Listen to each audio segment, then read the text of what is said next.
retirada. Não podemos brincar com Deus ou deixar por menos o seu amor. Por isso, só entendemos a grandeza do amor de Deus quando reconhecemos a seriedade do nosso pecado. A verdade é que a mensagem do Evangelho é uma mensagem de salvação gratuita, provida pela graça incondicional de Deus. Ela descreve o homem em seu verdadeiro caráter. O Evangelho representa o homem como um pecador caído, depravado e sem esperança, e espiritualmente morto, amaldiçoado e condenado pela lei de Deus. Ele revela Deus em seu verdadeiro caráter também. Ele é soberano, gracioso, justo, amoroso e santo. Qualquer mensagem que diminua o caráter de Deus ou apresenta como um Deus fraco e frustrado é um falso evangelho. Mas a mensagem também ensina que o evangelho de Deus é a declaração da salvação mediante o propósito de Deus, o Pai, pelo resgate de Deus, o Filho, e pelo poder de Deus, o Espírito Santo.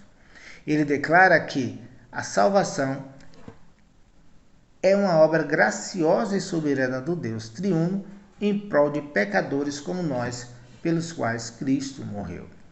Continuando nos versículos 3 e 4, nos diz: Tu, Senhor, conservarás em perfeita paz aquele cujo propósito é firme, porque ele confia em ti. Confiem sempre no Senhor, porque o Senhor Deus é uma rocha eterna. Eis o segredo: manter uma mente inabalável, firmada em Deus. Isaías aqui descreve a mentalidade interna e a disposição do povo de Deus. Embora as pessoas e as circunstâncias exteriores sejam péssimas, desagradáveis e francamente ruins, elas devem permanecer focadas no Senhor. A palavra conservar refere-se a um estado de espírito constante e inabalável. Essa pessoa é firme e comprometida com suas convicções de acordo com os preceitos da Bíblia. E qual é a convicção que nós temos? E como elas são determinadas? Nós temos que ser inflexíveis no compromisso de confiar no Senhor. E o que significa confiar no Senhor? Significa ter total confiança nele, fé, sem duvidar de que ele é, sem duvidar do que ele diz e sem duvidar do que ele está fazendo. Não importa quão difícil e assustador as coisas possam parecer. Porque essa confiança é a melhor abordagem que nós temos, porque é a que é ensinada na Bíblia. Porque você está confiando em Yahvé. Para deixar bem claro esse argumento, Isaías repete o nome do Senhor 3 vezes nesse versículo, usando também uma metáfora de Deus como uma rocha eterna.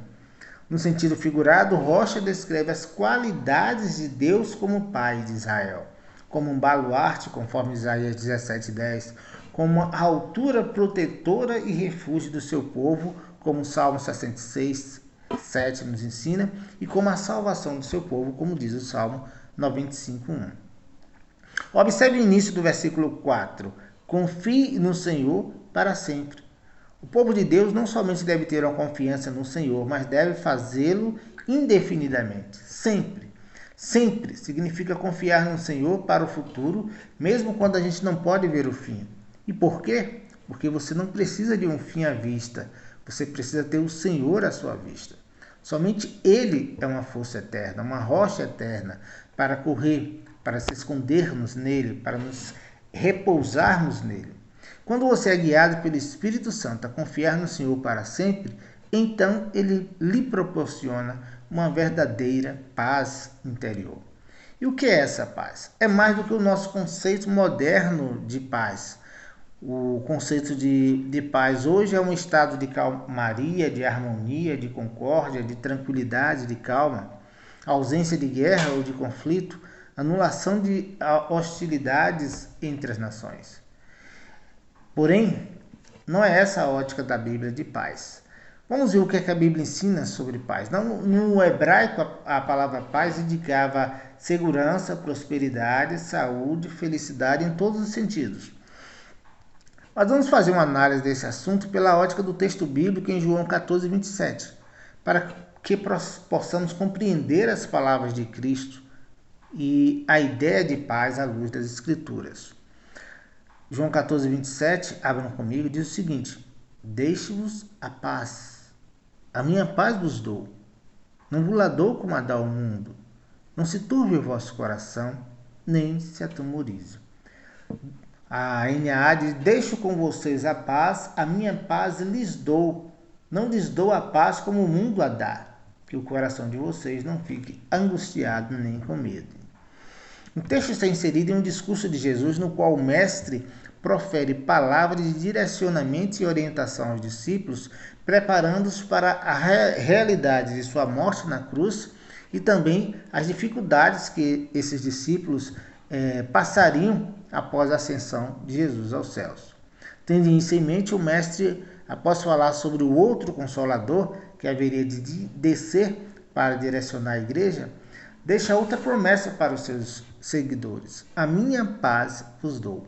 A fazer uma análise com certa atenção, podemos depreender que essa promessa de Cristo nos traz duas verdades, a saber que Jesus nos dá sua paz e o mundo também pode nos dar a paz, mas não a mesma paz que Cristo nos dá.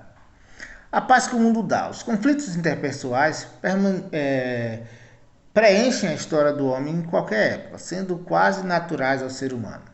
Seja através de uma simples discussão, um confronto físico, uma guerra entre duas nações ou uma guerra internacional, são males sociais de todos os tempos.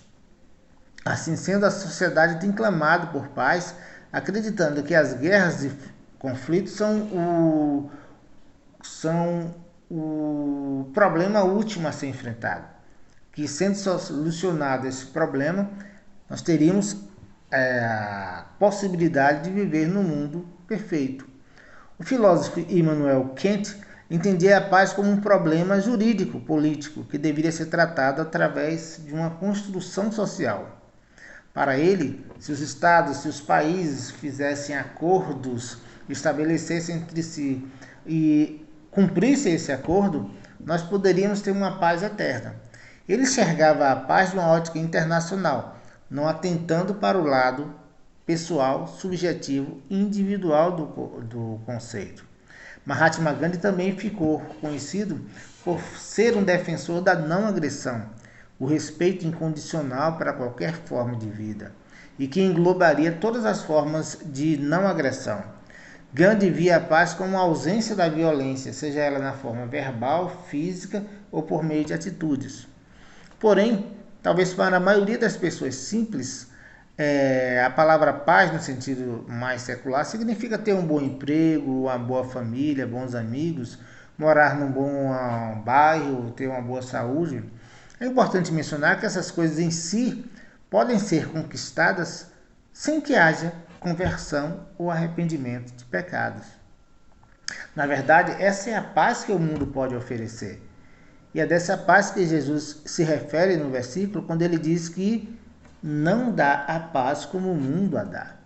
Todos nós já podemos conhecer pessoas não cristãs que vivem bem, têm uma vida profissional estabelecida, uma vida familiar estruturada. Essa pessoa aparentemente vive em paz segundo o conceito do mundo. Isso é possível devido àquilo que nós conhecemos como graça comum. Graça comum é a graça de Deus pela qual Ele dá às pessoas bênçãos inumeráveis que não são partes da bênção da salvação. A palavra comum significa que algo é dado a todos os homens e não é restrito somente aos crentes. Devido a essa graça, Deus permite que algumas pessoas desfrutem aqui na terra de certa tranquilidade que erroneamente é entendida como paz. O grande problema é que essas pessoas restringem a paz apenas ao âmbito material e sentimental. E apesar de parecer insignificante, isso distingue completamente o conceito da verdadeira paz que a Bíblia nos dá. O mundo oferece sim uma paz, mas é uma paz enganosa, e na qual muitas pessoas estão envolvidas e acham que por viverem nessa condição cômoda não carecem de um Deus e não são merecedoras do inferno, caindo no engano de autojustificação e achando-se boas demais para precisarem de perdão. Agora, a paz que Jesus dá. De acordo com William Hendricks, paz a que Jesus se refere pode ser entendida tanto como um legado que pode ser deixado para ser seguido, deixe-vos a paz, como também um tesouro, uma dádiva que pode ser entregue. Minha paz vos dou. Era no costume da sociedade da época cumprimentar as pessoas desejando a paz, o shalom, como um formalismo social. Mas a Bíblia nos traz um conceito diferente, a partir do qual entendemos que a paz ela existe em dois sentidos: a paz em Deus e a paz com Deus. A paz em Deus é a paz da convicção da salvação. A paz em Deus é saber que Deus é soberano, justo e misericordioso. É entender que nada escapa da sua vontade, da sua mão onipotente. A paz em Deus serve para a edificação da nossa fé e, em instância última, para a glorificação do nome do Senhor. A paz com Deus, podemos dizer que a paz com Deus é uma causa de podermos ter a paz em Deus. A nossa condição antes da vinda de Cristo era de profunda inimizade contra Deus. E nesse sentido que temos a paz com Deus. Nós que outrora éramos inimigos, em rebelião contra Deus, agora somos amigos. Não estamos mais em guerra, estamos em paz com a pessoa de Deus. O estado anterior de rebelião contra Deus foi desfeito por Cristo na cruz do Calvário. Essa é a paz que o mundo não pode dar. Qualquer pessoa pode conseguir a paz que o mundo oferece, mas somente os remidos pelo sangue do Cordeiro podem ter acesso à genuína paz que é proveniente do trono da graça. Não é à toa que a Bíblia chama de Cristo de príncipe da paz. Porque o menino nos nasceu, um filho se nos deu, o principado está sobre seus ombros, e se chamará o seu nome maravilhoso conselheiro, Deus forte, Pai da eternidade, príncipe da paz. Isaías 9:6. Cristo nos trouxe a paz plena. A paz em Deus e a paz com Deus.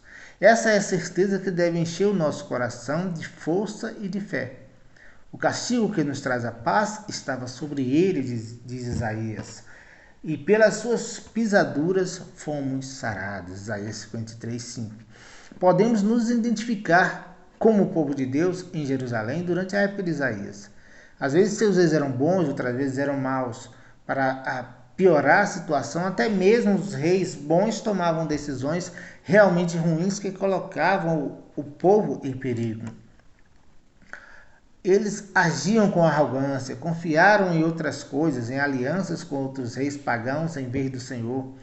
E hoje, também o povo de Deus enfrenta essa dificuldade.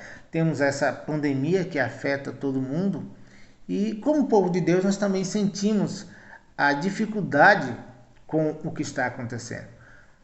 Podemos até nos perguntar se os nossos líderes estão tomando as decisões corretas, mesmo se podemos confiar no que a mídia fala, no que os políticos falam, nos que os cientistas dizem.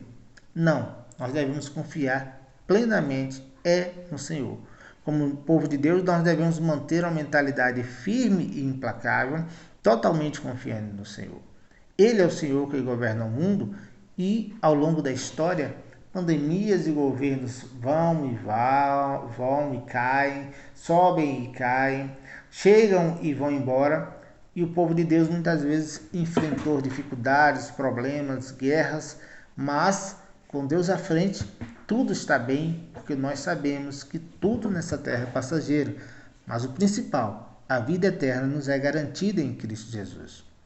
Seu coração e sua mente estão em paz? Caso não esteja, devemos desviar os olhos dos líderes políticos, das notícias ruins e levá-los para o Senhor, que é a nossa rocha eterna. Embora os tempos difíceis ainda estejam à frente, a paz total pode permanecer em seu coração se sua mente permanecer confiante no Senhor. E a promessa é: tu, Senhor, conservarás em perfeita paz aquele cujo propósito é firme, porque ele confia em ti. Amém.